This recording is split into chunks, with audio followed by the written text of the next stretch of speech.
สวัสดีเจ้าแม่แอนนี่ชวนแซ่บแบบเนียงๆมาแหมแล้วเจ้ามาหยังๆมาหยังๆวันนี้ต้มน้ำไม่ส้มกับเมนูผัวเจ้ามักเนาะวันนี้แม่แอนบ่ได้มาแกงเด้อเจ้าจะมายำนะเจ้าทุกคนเฮาก็ต้มน้ำไม่ส้มแล้วเอาไว้ก่อนแล้วแม่แอนจะปาไปเก็บมะเขือแจ้เจ้าเพราะว่าวันนี้แม่แอนฟันฟักละเจ้ากูโคนมันขุ่มเข้าทุเรียนแม่แอนแล้วเหลือจุดนี้จุดเดียวแม่แอนเนี่ยบ่ได้เจ้าบ่เติงเพราะว่าหนึ่งมันอันใหญ่ใหญ่เจ้าก้านมันหนามาพอดอกมะยงชิดแม่แอนคนเจ้ามันกำลังเริ่มตั้งจอเพราะฉะนั้นแล้วบ่ดีฮื้ออันหยังมาคุมมันเด้อเจ้าแม่แอนก็เพียวได้หมอกเต่าตีหารหั่นเนาะเป็นว่าน้ำปักมื้อนี่กาสูไปมานี่มาเก็บมะเขือแจ้เจ้ามาฟันเกาพักละมาหั่นมะเขือแจ้ก็นึกถึงอยากกินหน่อไม้ส้มเน้อเจ้าทุกคนนี่เก่ามะเขือแจ้ของแม่แอนที่ เอาอันเม็ดแกมันอุยมันจงไว้แล้วมันก็ออกมาแบบนี้ให้กินเนอะเจ้าทุกคนปะเรามาเก็บกันเลยนะคะมันก็จะมีความบลึงตึมตามสลึมสลือกันน้อยเด้อสูเพราะว่ากล้องแม่แอนปรับเร็วนิดนึงแล้วเจ้าทุกคนเพราะว่าเดี๋ยววิดีโอมันจะยาวไปเนาะเพราะว่าเฮากะแค่เก็บมะเขือแจ้บ่ได้แต่ด้วยความที่มันไกลนะมันก็จ้าสู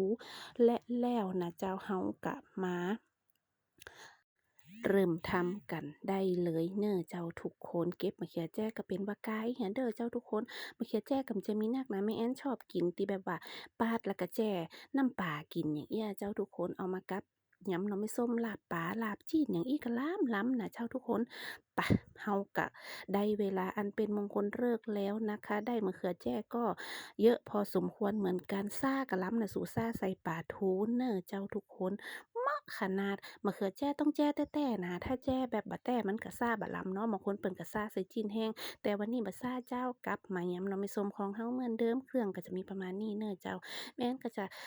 ซอยหอมแดงนะเจ้าแล้วก็อั้นตำหอมขาวไว้วันนี้จะใส่หมูสับไปตัวเครื่องของเฮาก็จะมีแค่นี้เองเลยเจ้าทุกคนพริกหอมขาวหอมแดงกับปิแม่แอนจะบ่ใส่ปลาร้าเน้อจะเนี่ยเหมือนทุกครั้งนะเจ้าหน่อไม้ส้มก็ต้มขึ้นมาเรียบร้อยแล้วมะเขือแจ้ก็เนี่ยแบบนี้เจ้า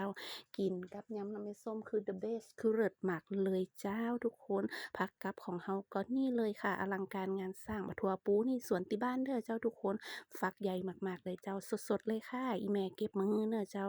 แล้วก็บักเขือหวานบักเขือกรอบแบบนี้นะเจ้าแล้วก็บักทั่วอันนี้ขาดบ่ได้เลยนางเอกของเฮาก้อมก่อนั่นเองเจ้าทุกคนหน้านี่ก็หน้าฝนเนาะอ่า ฝนตกมาก้อมก่อกับบ้านหม้อบัดเดียวฝนทิ้งช่วงแล้วสีท่าจะเข้าแรงแล้วเจ้ามาตำกันเลยน้ำพริกแม่แอนจะตำแค่2อย่างนี้ก่อนนะเจ้าพริกกับหอมขาวตะอันน่ะกำนันพอมันเรียกได้ตีแม่แอนก็จะเติมกะปิเน้อบางสูตรบางตีเปิ้นก็ใส่เยาะน้ำห้าน้ำอะหยังเข้าไปเน้อเจ้าทุกคนแต่แม่แอนบ่ใส่เจ้าสู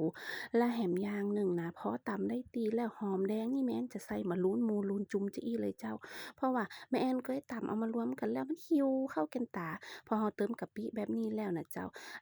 มันก็จะมีความแบบว่ามีช่ำๆอย่างอี้เนาะแล้วก็มันจะเหมือนกับแบบว่าดักกลิ่นของ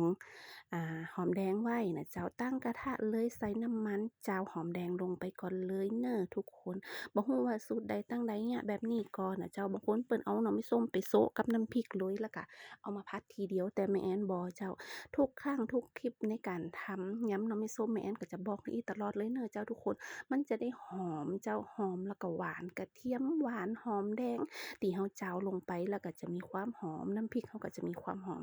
คั่วเจ้าสองสิ่งสองอย่างนี้ลงไปด้วยกันก่อนเน้อเพราะว่ามันได้ที่ได้ทางแล้วกำเดียวเฮาจะเอาน้ำพริกของเฮาตีเฮาตำเน้อเจ้าใส่ลงไปแบบนี้เลยแม่อันจะคั่วพร้อมกับชิ้นหมูของเฮาเลยเจ้าหมูสับของเฮาเลยไผบักกินหมูสับก็บ่ต้องใส่ทุกครั้งแม่อันก็บ่ได้ใส่นะเจ้าแต่ว่าวันนี้เนี่ยผัวเจ้ามากเนาะก็จะมีจีนมีแซวหั้นน้อยอีน่ะเจ้าแต่ปกติแม่อันกินคนเดียวแม่อันก็จะบ่ใส่คั่วไปหมูสุกเลยเจ้า ทุกคน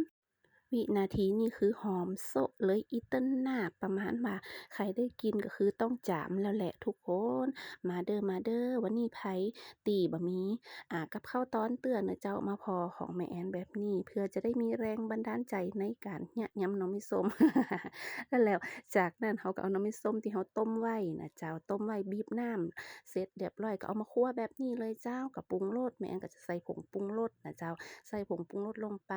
ผงนางฟ้า กาไม่ใหญ่สู้แล้วก็จะใส่ซีอิ๊วขาวเด้อเจ้าทุกคนเฮาบ่ต้องใส่หนักนะเพราะว่ามันจะมีความหวานของหอมแดงอยู่หั้นแล้วทั้งเอาหอมแดงไปคั่วไปเจ้าแล้วก็อยู่ในน้ำพริกเอามาผัด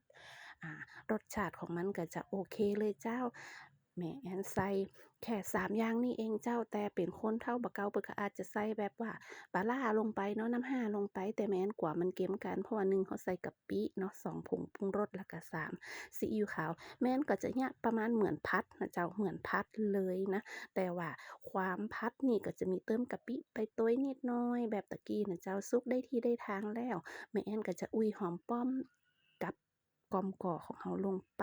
เสร็จเรียบร้อยแล้วอุ้ยหอมขนาดเด้อเจ้าทุกคนกับข้าวตอนเนี้ยโอ้ยกับข้าวเหนียวฮ้อนๆบะคงบะเขือบะทั่วปูอิหยังเหมาะขนาดเจ้าตีแน่ๆนะไผยังบ่ได้ของกินตอนเตือนเน้อมาเด้อมาตักเอาเจ้ายำหน่อไม้ส้มแม่แอนนี่ชวนแซ่บสูตรผัวเจ้ามากตักเสิร์ฟได้เลยเจ้ามาพอเตอะมาพอแหกำข้าวนึ่งโอ๊ตกับมะเขือแจ้กับบะทั่วปูยำเหมาะขนาด